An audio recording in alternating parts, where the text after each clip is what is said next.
Vous êtes déjà 5000 en direct. J'espère que vous êtes au moins 5000 à partager ceci, que tout le monde ait compris une bonne fois pour toutes que l'aide au développement ne sert pas au développement. Il s'agit en réalité d'un système de maintien dans le sous-développement, dans la misère. Il s'agit d'un système de maintien dans la dépendance. Bon, maintenant passons à la deuxième partie de notre analyse. Nous allons maintenant nous intéresser à la réaction du gouvernement malien. Une fois que nous avons montré que l'aide au développement déjà, c'est une foutaise, ça ne vaut rien, la preuve, ça n'a rien développé chez personne.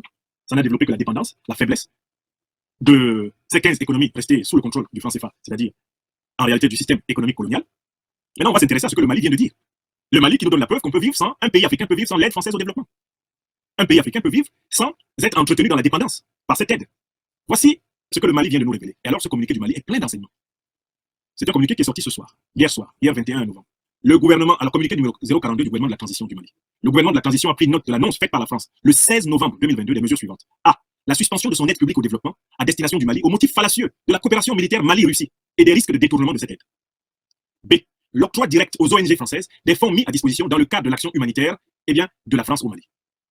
Le gouvernement de la transition réaffirme que ces allégations fantaisistes sont sans aucun fondement et considère cette annonce de la junte française comme un non-événement. Le gouvernement de la transition rappelle que cette déclaration n'est qu'un subterfuge destiné à tromper et manipuler l'opinion publique nationale et internationale aux fins de déstabilisation et d'isolement du Mali. En effet, depuis février 2022, la France a notifié par voie diplomatique la suspension de sa coopération au développement en faveur du Mali. Moi, je le lis là, cet endroit-là qui m'intéresse beaucoup dans le communiqué. En effet, depuis février 2022, la France a notifié par voie diplomatique la suspension de sa coopération au développement en faveur du Mali. Je le connais depuis février. Et le communiqué continue. Le gouvernement de la transition rappelle que dans le cadre de la refondation de l'État, son excellence le colonel Assimi Goïta, président de la transition chef de l'État, a défini trois principes à savoir 1. Le respect de la souveraineté du Mali, 2. Le respect des choix de partenaires et des choix stratégiques opérés par le Mali, 3. La prise en compte des intérêts vitaux du peuple malien dans ses décisions. En application de ces principes, cette décision de la France, prise depuis février 2022, ne suscite aucun regret, d'autant plus qu'elle contribue à la restauration de notre dignité bafouée par une junte française spécialisée d'une part dans l'octroi d'aides déshumanisantes pour notre peuple et utilisée comme moyen de chantage des gouvernants et d'autre part dans le soutien actif aux groupes terroristes opérant sur le territoire malien. En conséquence, le gouvernement de la transition décide d'interdire avec effet immédiat toutes les activités menées par les ONG opérant au Mali sur financement ou avec l'appui matériel ou technique de la France, y compris dans le domaine humanitaire. En effet, depuis février 2022, la France a notifié par voie diplomatique la suspension de sa coopération au développement en faveur du Mali. Alors là, c'est le clou du communiqué. Parce que ça nous donne une information qui ne doit pas vous échapper. Nous sommes africains et nous voulons tous qu'enfin une Afrique libre, digne et prospère voit le jour. Mais bizarrement, on a l'impression que nous avons honte de nos prénoms africains. Comment voulons-nous créer une Afrique libre, digne et prospère pour nous et pour nos enfants, tout en ayant honte de notre identité africaine, de notre culture, de notre véritable histoire et de nos prénoms africains?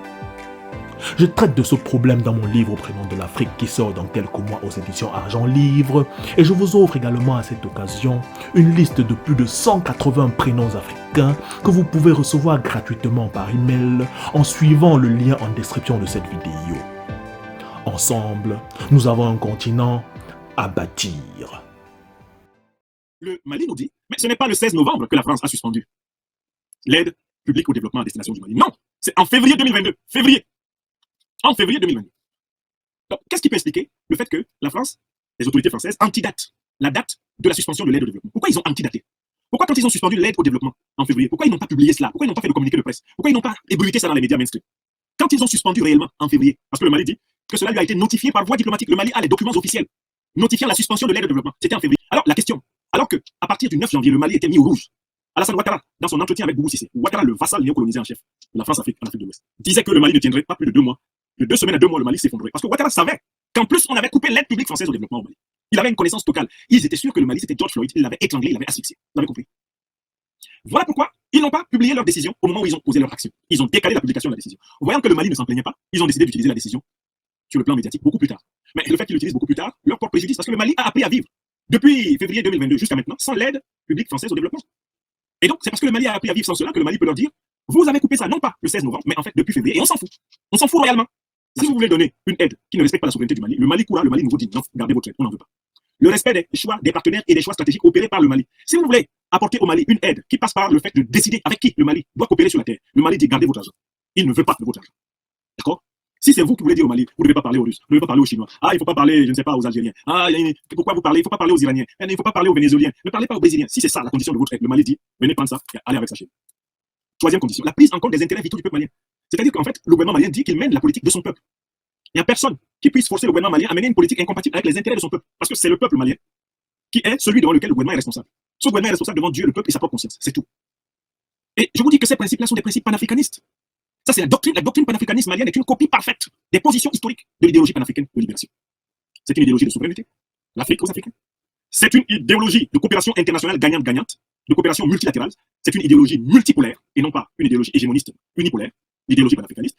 Et l'idéologie panafricaniste est au service de la réalisation de la dignité plénière de l'homme, de la femme africain, en Afrique et partout dans le monde. Donc, le Mali, à travers ces trois principes qui guident sa politique, est aujourd'hui, je l'ai toujours dit, l'étoile polaire de l'émancipation africaine. Le leader Assimi Goïta, il est placé comme une boussole. C'est un potomitan de la verticalisation des Africains. Car ce qu'il demande pour le Mali est ce que nous demandons pour tout le continent africain, pour tous les pays africains en lutte pour leur véritable indépendance. C'est exactement ça.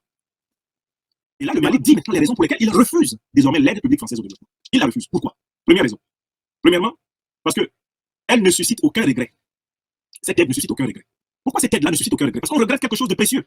Quand quelque chose t'a aidé, quand quelque chose t'a permis de grandir, quand quelque chose t'a permis de t'améliorer, et que cette chose vient à te manquer, tu la regrettes. N'est-ce pas? Mais l'aide publique française au développement n'a pas aidé au développement. Elle a entretenu le sous-développement. Donc elle n'est pas regrettable. On ne peut pas la regretter. On ne peut qu'estimer qu'on s'en est heureusement débarrassé. Bon débarras.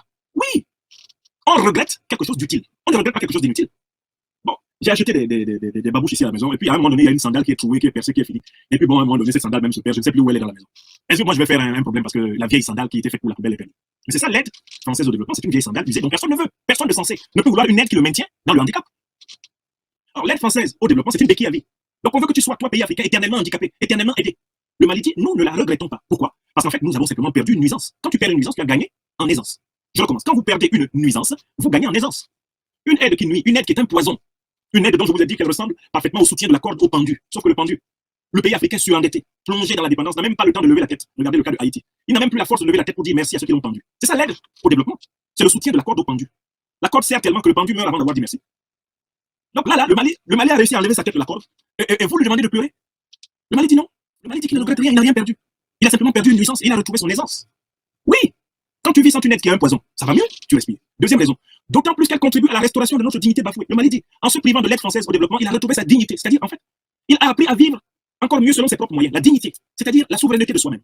La dignitas, la divinité intérieure de l'humain. La dignité, c'est la trace du divin en l'homme. Et un homme est en ressemblance du divin quand il apprend à exister pour lui-même et par lui-même. Le Mali, depuis qu'il n'a plus besoin de tendre l'obole, de tendre la sébile pour avoir la pitié condescendante de l'AFD, le Mali se sent digne. C'est-à-dire que le Mali peut se regarder dans un miroir et dire « Je suis en chemin vers ma vraie souveraineté, vers le respect de moi-même. Et je suis contemplé et admiré par tous les Africains et tous les Africains de la Terre, parce que je leur redonne la même dignité. » Le Mali est un dignificateur continental. Qu'il me soit permis de créer ce concept. Le concept de dignificateur. C'est un état dignificateur. Le gouvernement du Mali Koura a un effet dignificateur, un effet dignifiant pour le continent et les diasporas. Tout ce que ce gouvernement fait participe de la thérapie mentale et spirituelle des Africains. C'est un gouvernement thérapeutique. Grâce à ce gouvernement, beaucoup d'Africains ont recommencé à se regarder fièrement dans un miroir. Oui, en disant, comme le dit le président Gbagbo, quand je passe, même mes ennemis, quand ils me voient, ils me pointent en disant, ça c'est un homme. C'est quelqu'un qui passe là. Oui. Grâce au Mali, les Maliens et les Maliens, partout dans le monde d'abord, quand ils passent, eux-mêmes ils sentent qu'ils sont quelqu'un qui passe. Les Africaines et les Africains qui participent à cet éveil de conscience, partout, au Mali, en Côte d'Ivoire, au Cameroun, au Tchad, au Niger, au Sénégal, au Togo, partout où les Africains sont debout, même dans les îles, les Antilles. Ce que fait le Mali a un effet de communion. C'est une onde tellement puissante qu'en face, ils sont dépassés et paniqués. On les voit littéralement pisser dans leur phoque. Parce qu'ils sentent qu'il y a une prise de conscience extraordinaire sur le continent et dans ses diasporas. Le Mali dit que cette aide, il ne la regrette pas parce que le fait de ne plus l'avoir lui permet de restaurer sa dignité bafouée. Par ce qu'il appelle une junte française spécialisée d'une part dans l'octroi d'aides déshumanisantes. L'aide au développement de la France est une aide déshumanisante. Moi, je vous ai montré que c'est une aide sous-développante. Quand vous donnez à quelqu'un une aide pour qu'il soit plus faible que vous ne l'aidez pas, vous l'enfoncez. Et elle est utilisée comme un moyen de chantage. Donc l'aide française au développement est un moyen de chantage, c'est pas une aide. Quelqu'un qui vous aide et qui vous fait chanter ne vous aide pas. En réalité, il vous enfonce, il vous ligote.